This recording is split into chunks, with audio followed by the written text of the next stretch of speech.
hey, Lord, I'm here. Like, I'm not, you know what I'm saying? I'm not on that. Let me be the boss chick first and then he can come. No, because I think God puts people in our life at the right time and at the right moment. Okay. So you ride the train to work. Mm-hmm. So what if a man approaches you on the train? I'm game. Because I'm on the train and I have a vehicle. That doesn't mean anything. He could be on the train for convenience. That's why I ride it. Mm-hmm. I had to detach from stuff like that. Ooh, he's on the train. Ooh, he's blue collar. Oh my God, he has this. I had to detach from some of those things. That's interesting because a lot of people, even in our circle, are so superficial that, you know, if a guy is on the train, she won't talk to him. If a guy doesn't have a degree, she won't give him the time of day. Like, what do you think about that? About a degree? Well, no, about these women out here, you know, who are single and seeking companionship, but they're so superficial that they won't give a man a chance if he's on the train or on the bus.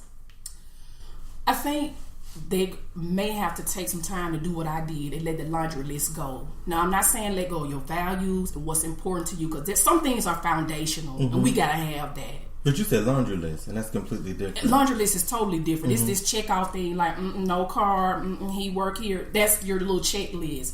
But I think just for a moment, put your checklist aside and get to know that person. It takes some time, get to know who he is, and then you can kind of see, like, okay, I like this. He don't have a degree, but he's got a sense of humor, or he's family oriented, or those little things that are important. But I think the superficial stuff, the surface things, that will go away over time. Because there comes a time in your life when that stuff is not important. Right. So I think if you kind of just set it aside just for a little bit, get to know who somebody is, and then you may see something cultivated. And so what you're saying is that at this point in your life, you're open to getting to know who someone is. Absolutely.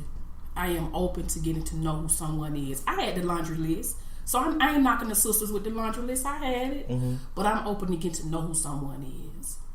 You recently said at one of our experiences, and for you out there that's listening, we've referred to our experiences a couple of times, but we host a conversation. The conversation is where we gather together and we have honest and real talk in an intimate environment. Definitely check out our website, MarcusJohnsonOnline.com, to learn about our next conversation event. Absolutely. But shameless plug. And that's where we learned about, you know, Jameelah and, like, you know, her faith and theology, and that's why she's sitting with us today. But recently you mentioned that you have a wall up that you're working on breaking down. What does that mean? I had some childhood trauma that I have had a wall up for years, but I didn't know it was up until I started going to therapy and talking it out, and we kind of pulled that thing up by the root, and I said, oh, this fear that I had that comes from childhood is why I keep people blocked. So that's what I mean by my wall. I compare this person to that person. It's like, you ain't gonna do me. So you're comparing, when you pointed, are you referring to your future to your past? That's when I point. I'm talking about future and past. Right. So you're comparing your future. You're using your past as the standard for your future. There you go. Wow. And I know it's not fair to that next person. They had nothing to do with it. So I'm working through it. I'm working through that. So where does God fit in all of this? You know, God fits into this when I get angry. I say, God, I don't like, you know, I have my days. God, I don't like being single. I'm tired of it. God fits into it when I'm saying, okay, Lord, I know you got control. You got me. He fits into it there. God fits into it in terms of discernment. God fits into it in terms of time. And God fits into it in terms of design. And when I say design, I mean God is preparing this person and preparing me. And this design is going to be God's design. That's good. You trust the process? Absolutely, I trust the process. And it took me a minute to trust the process because, believe it or not, I'm extremely impatient. Very impatient. It's part of the process, though. Right. And I had to grow through that because I want what I want when I want it. Like, don't put me in a jam situation. Give me what I asked you for. Like most of us. Exactly. But I've learned over time, okay, trust the process. This is going a particular way, but for a reason. Right. So how does your 12-year-old at home feel about you being single and not actively dating? Or maybe you are, but how does she feel about it? Amani doesn't say a whole lot about it. I think she kind of likes it. The attention is all on her. It's all on her. I think she kind of likes it. She doesn't say a whole lot. For me, my plan is when I do start actively dating, meeting people, they will not meet her right off. That is, when I tell you my pride and my joy and who I'm going to always protect, she's got to they'll know about her, but she got to stay protected and cocoon for a while before we made that kind of connection. But she doesn't say a whole lot. Amani is a precocious, funny 12-year-old that's just enjoying life. I do not burden Amani with my stuff. That's good. That's very good. That's another episode. Because you got so many kids walking around here carrying the burden of their parents and their families. And it's not fair to her. She did not ask to be here. She didn't ask for this situation to be the way that it is. And I will not put that on her. She's a child. She needs to enjoy her childhood. So on Sunday morning, which is typically the time in which most of us go to church, what does Sunday morning look like for you? Sunday morning may look like me and Amani getting up going to church. Sunday morning may look like me and Amani getting up going to the masjid to worship with the Muslims. Sunday morning may look like me and Amani going to the park and reading books and barbecuing. Sunday morning may mean bedside Baptist. I stay in my bed and rest. That's what I do. That's my Sunday. That's the Sabbath. That's the Sabbath. Because I believe you can see God in all things. When I look up in the clouds in the sky, that's God. How do they hang there like that with nothing suspending them? That's God. When I look around and see the birds, how they get up and feed themselves, that's God. I see God in all things. Amen. And even in this time of you being single, He's right here. That's amazing. And that's a great lesson to teach your daughter, and to really have control over, what you decide to do. Because ultimately, we all have the power of faith. And we don't realize it's a muscle, it's something that we get to put to work, put in action, but it's up to us to do that. It is. It's up to us. And what I want to say though, that it's not always easy. I don't want to make it seem like I wake up every day like, thank you, Lord, that I'm single. I know you're working it out. let me not pretend like that's my day every day. Like, for real, y'all know I'm telling the truth. I don't wake up like, but there are days when I wake up like, Lord, this is not fair. It's not.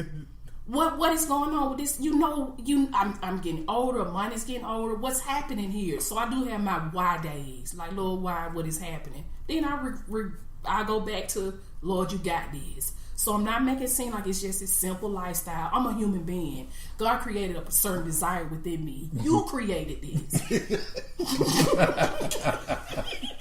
She need a little encouragement sometime, huh? Listen, I'm here for it. Just a little encouragement every now and then. Okay. So I think you created it. Yeah, this is a good segue into the question of what advice do you give for other single women and men? And men, yeah. And some that even may have children. What advice do you give? And they love the Lord with all their heart. Oh my! Get it out. Are you speaking in terms of people who are looking for a mate, that kind of person? Okay, absolutely. And I'd say hold out for God's best.